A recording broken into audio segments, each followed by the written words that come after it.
Welcome in, Kuma Crew. It's once again your favorite friendly despair bear, Annakuma, and today we're back for another demo review, but of a different kind of game. For today, we shall be talking about Nicholas Petten's RPG, Dreamed Away. My chat was highly reminded of both Undertale and Earthbound when I played this game on stream, and I have to agree with them. As I have never finished Undertale, haven't even played Earthbound, how did I find my time in Dreamed Away?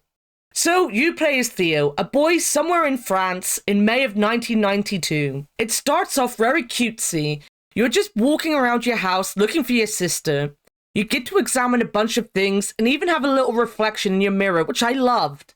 You get to pick up items, observe the world, and just about anything else you can imagine in an RPG. In fact, the very beginning of this game felt very RPG Maker game to me, so I felt very at home being someone who has played a good few RPG Maker games. I don't know if people like RPG Maker games. Please don't take that as an insult. I really think they're quite creative.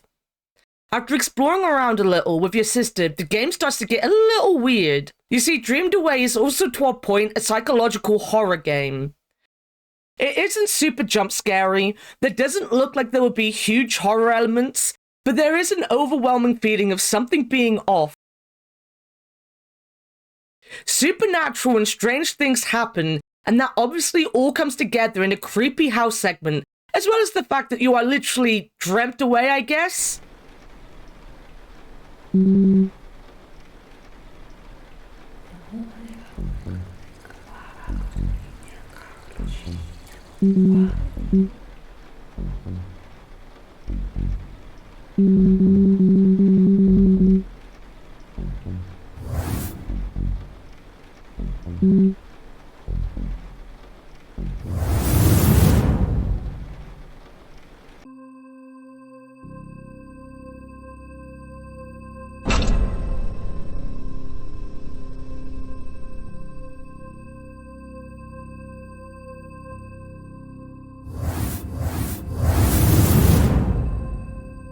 After a creepy night in the house and being sent to this place, we are then in, well, this place, and we meet the storyteller, who refuses to help us, but at least says he's rooting for us, which is nice. Thanks, my guy. Honestly, I feel the demo was a little on the long side. It was only an hour long, which is pretty standard, and I get why it needed to be that way. For a start, it wanted to show off some of the great horror aspects they have going on. It very much is in the realm of anticipation horror, where you anticipate being scared, so even small moments like a door closing on its own makes you kind of second guess whether to touch it or not. I love this kind of horror more than jump scares or very in-your-face attempts at horror, because it makes me scared without actually doing anything, well, scary. Plus, it works so well with the art style and music, which is so cute and cartoony, you just don't expect it.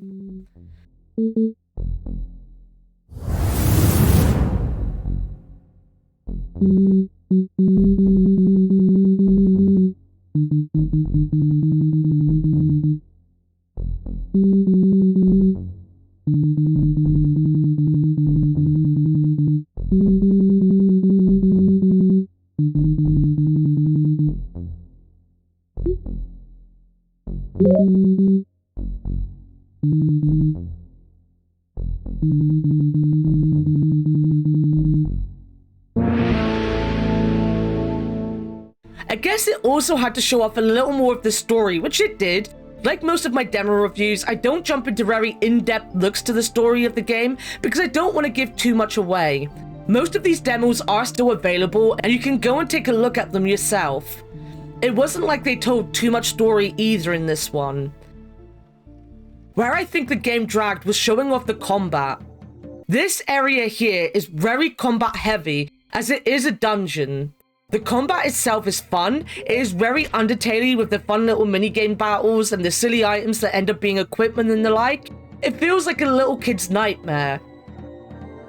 But this area dragged on and on and on. It felt that way because it is a dungeon, and by the time we got to the end of it, I genuinely felt like the game could have stopped and it would have been fine. At that point, I had seen all I really needed to see to know that the game looked well, sounded well, and played well.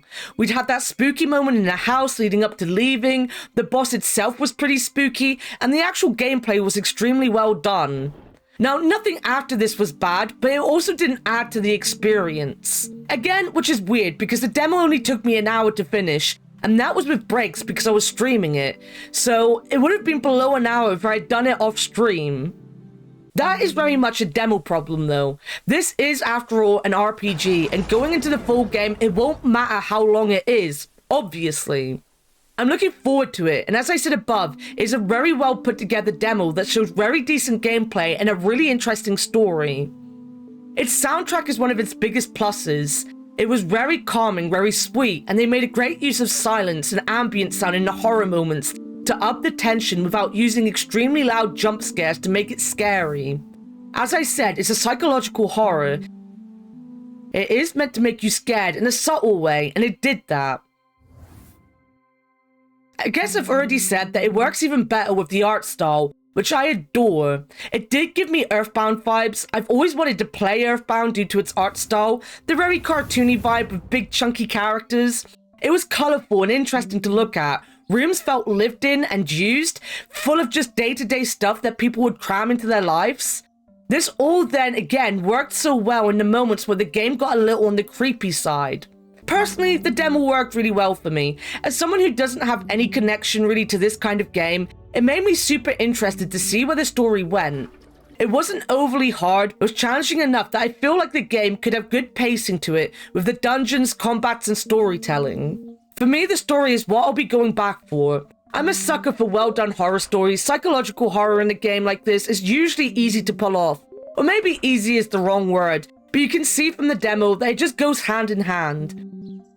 They have the feel right, they have the timing for the spooks and the amount of spooks, and how to even do the spooks right. And again, like the combat and the pacing of the dungeons, I think the story will flow pretty neatly.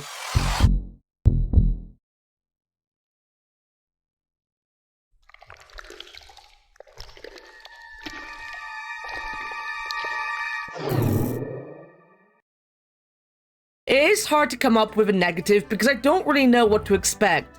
If anything, it might be that I don't enjoy the combat as much, but that'll fully be a me thing, and it's one of the reasons I never completed Undertale.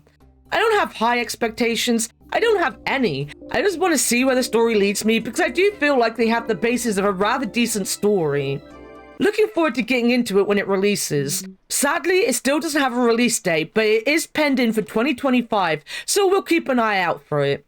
It is for sure a game I will be interested in streaming. I might not pick it up day one, but it generally has piqued my interest with its beautiful style and underlying unnerving feeling. Who knows, maybe I should play some Undertale and Earthbound this year to get into the mood for Dreamed Away when it releases. But that is all I have time for today, my friends. As always, if you want to support this bear here, making terrible decisions in life, then please like this video, tell me if you are looking forward to this in the comments below, and subscribe to get more bear-like content all year round. You can also follow me over at twitch.tv/Annakuma, where I am planning on streaming this game when it comes out at some point, but in general, I also just stream 5 days a week with a huge variety of games, so come check that out. Till next time though guys, thank you for watching as always, and bye bye!